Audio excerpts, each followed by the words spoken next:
Is it dressing or is it stuffing? Around here, we call it dressing. And I'm about to make some, and I thought you might want to make it with me. Now listen, I know that dressing is a very personal thing. Everybody grew up on their mama's dressing, and everybody thinks theirs is the best. I didn't grow up with my mama, so I didn't learn how to make dressing until I married my husband.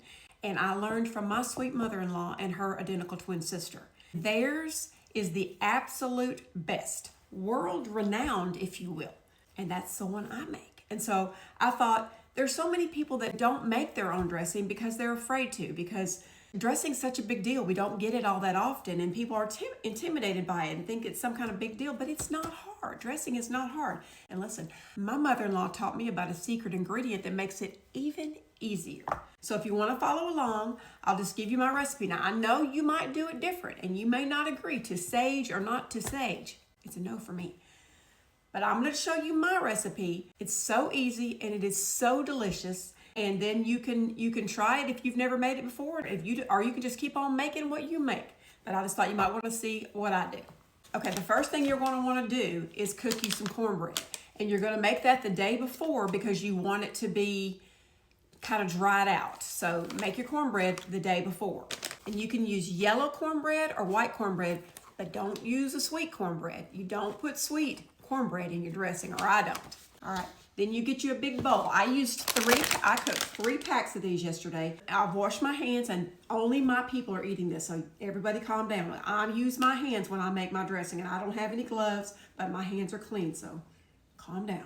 All right, so you're gonna wanna then break up your dressing. I've already broken a bunch of it up, I don't wanna keep y'all here all day. But you don't wanna turn this into sand, but you do wanna get it broken up pretty good, all right? And then in a pan over here, in a stick of butter, I cooked 1 large onion and 4 to 5 stalks of celery. Now you put as much as you want. I don't want mine to be super oniony, and I don't want it to be super celery. So you can add or take away from this recipe however you feel like you'd like things to taste. So that's what they look like, and you cook them down because we don't want, I don't know what you want, we don't want crunchy vegetables in our dressing. My nose is running. It's cold in this house. I say that every time I make a video, but it's true. It's always cold in here. All right, stir that up. It's looking like that. I'm making a bunch. I share with a bunch of people in my family when I make this. Then I'm going to I usually put 1 large can of cream of chicken soup. But I couldn't find the big can. I would have to go to the dollar store to get it.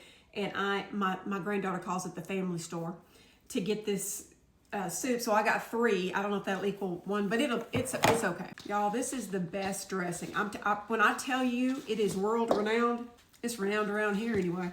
People love this dressing, and I'm fixing to add the secret ingredient that's gonna shock y'all. And it's gonna have some of y'all appalled. The dressing police is gonna get on me for this, but this is how my mother-in-law taught me, and this is the way we do it. Okay, so this is cornbread, and a lot of people add toast or white bread. My mother-in-law didn't do that. This is what she added, okay?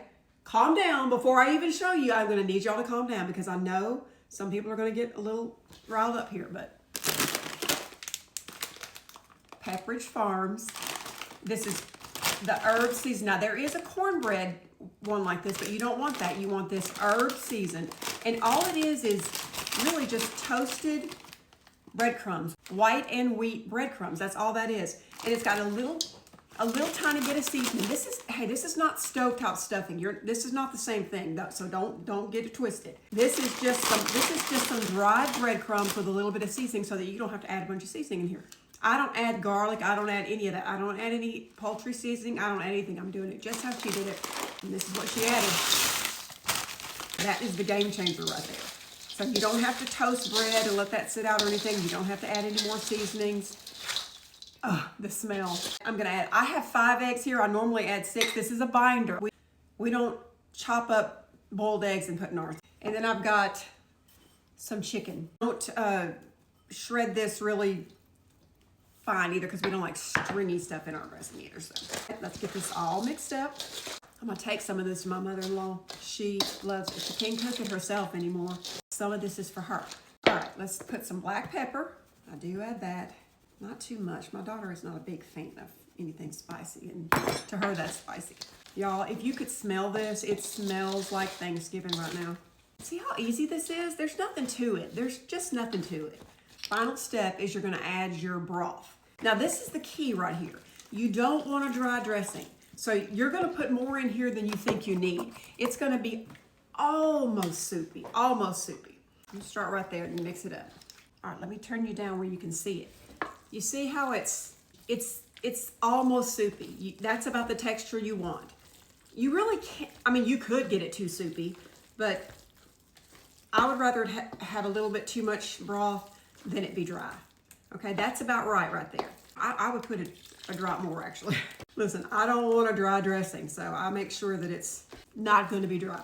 And that's it, y'all, that is it. I'm gonna put it in a 350-degree oven for about an hour. Have to kind of test it. All right, then you're gonna spray you a pan and begin to put it in there. And then the final step, you're gonna take some little pats of butter and just put them across the top. Changes everything. Okay. Cover it with foil. Cook it on about 350 for an hour and just check it. And then you can tell, you'll be able to tell when it's done. It's gonna be firm but not dry.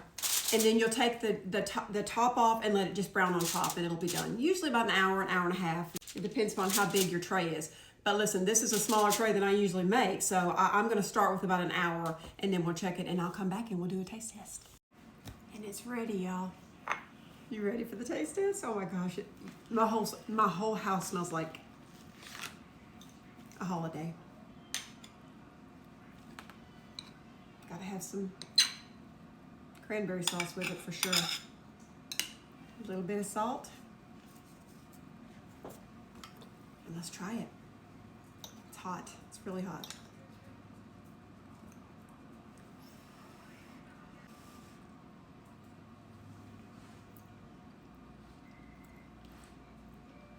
That is perfection in a bowl. If I do say so myself, absolutely nothing better.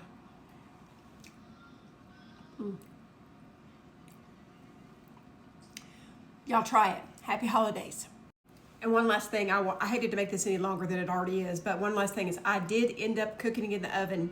I had two pans about this size in there, and I cooked it for about an hour and 45 minutes. So I didn't want y'all thinking in an hour it would be done, because that's what I originally said. So it ended up being about an hour and 45 minutes for two big pans this size on 350.